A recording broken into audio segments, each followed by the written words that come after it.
दक्ष की तपस्या और देवी शिवा का उन्हें वरदान देना।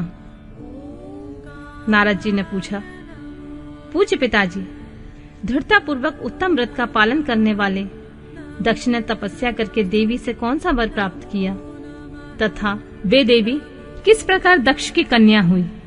ब्रह्मा जी ने कहा, नारद, तुम धन्य हो। इन सभी मुनियों के साथ भक्ति पूर्वक इस प्रसंग को सुनो।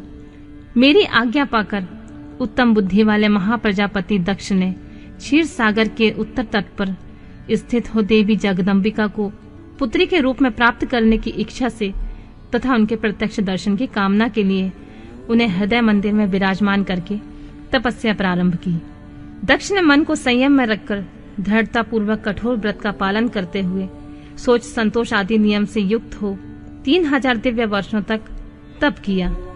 वे कभी जल पीकर रहते, कभी हवा पीते, कभी सर्वथा उपास करते थे। भोजन के नाम पर कभी सूखे पत्ते भी चबा लेते थे। मुनि श्रेष्ठ नारद तदनंतर यम नियम आदि से युक्त जगदम्बा की पूजा में लगे हुए दक्ष को देवी शिवा ने प्रत्यक्ष दर्शन दिए। जगत जननी जगदम्बा का प्रत्यक्ष दर्शन पाकर प्रजापति दक्ष ने अपने आप को कृतकृत्य माना। वे कालिका देवी सिंह पर आरूढ़ थीं। उनकी अंग कांति श्याम थी, मुख बड़ा ही मनोहर था। वे 4 भुजाओं से युक्त थीं, हाथों में वरद अभय नील कमल और खड़ग धारण किए हुए थी। उनकी मूर्ति बड़ी मनोहारिणी थी। नेत्र कुछ कुछ लाल थे, खुले हुए केश सुंदर दिखाई देते थे। उत्तम प्रभा से प्रकाशित होने वाली उस जगदम्बा को भली भांति प्रणाम करके दक्ष ने विचित्र वचन वलियों द्वारा उनकी स्तुति की और कहा, जगदम्बा, महामाये, जगदीश महेश्वरी, आपको मेरा नमस्कार।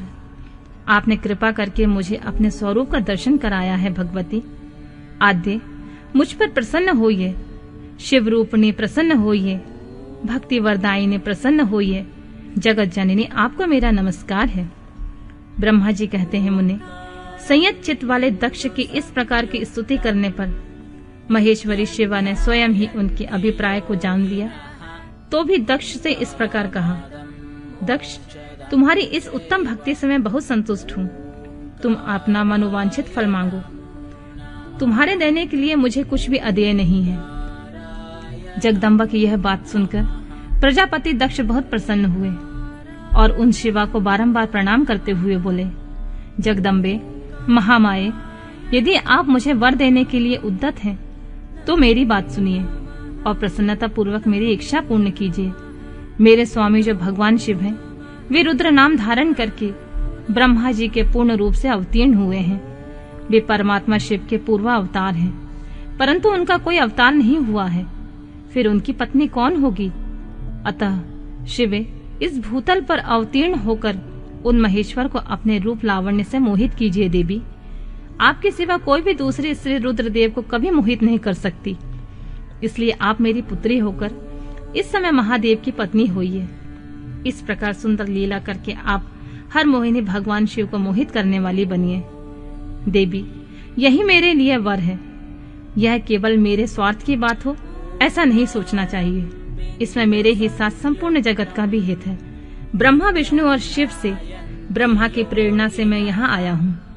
प्रजापति दक्ष का यह वचन सुनकर जगदम्बिका शिवा हंस पड़ी और मन ही मन भगवान शिव का स्मरण करके यूं बोली, तात, प्रजापति दक्ष, मेरी उत्तम बात सुनो।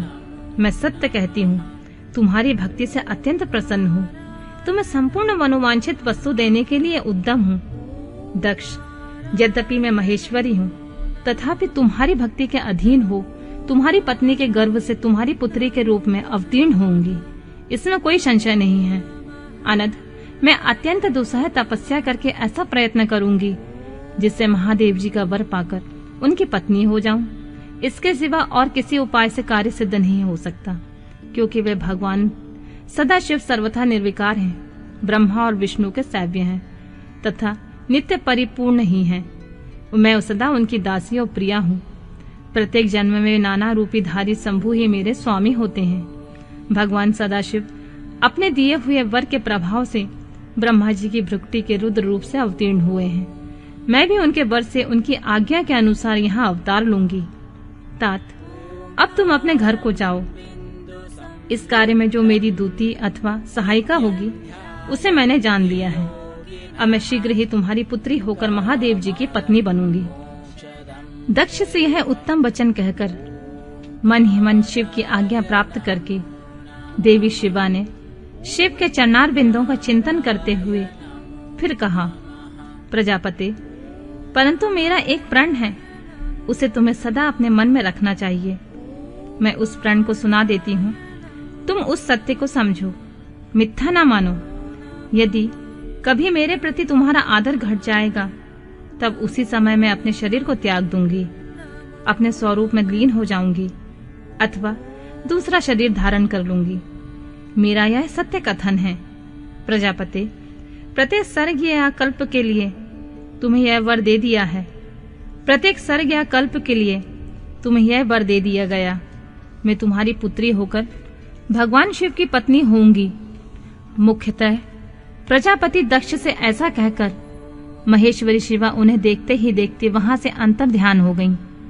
दुर्गा जी के अंतर ध्यान होने पर दक्ष भी अपने आश्रम को लौट गए और यह सोचकर प्रसन्न रहने लगे कि देवी शिवा मेरी पुत्री होने वाली हैं।